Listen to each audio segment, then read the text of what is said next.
Сәлем достар, менің каналыма қош келдіңіздер. Мен Гүлшар. Бүгін сіздермен өте дәмді таңғы аста жейтін панкейки дайындайтын боламыз. Егер де менің видеом ұнап жатса, соңында дейін көріп, маған тіркелуді ұмытпаңыз.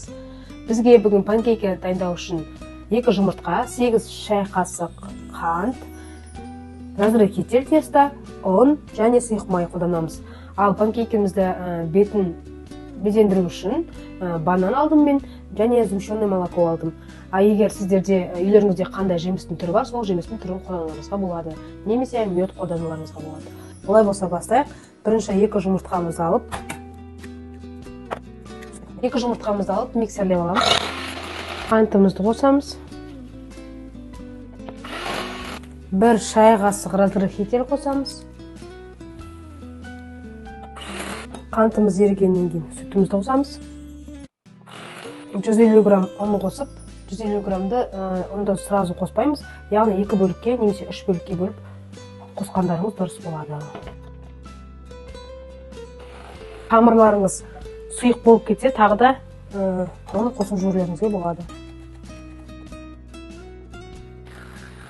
Ұнымызды жақсылап араластырамыз, иік қанғанша.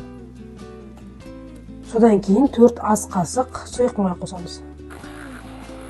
Ұндарыңызды жақсылап араластырғанша оттың астын жағып, табаларыңызды қыздырып қойыңыздар. Міне достар, қамырымыз дайын. Енді панкейкиді пісіруге кірісеміз. Қызып тұрған пешке табамызды қойып, кішкене май шашыратамыз. Қатты табамыз қызғаннан кейін панкейканы пісіруге кірісеміз.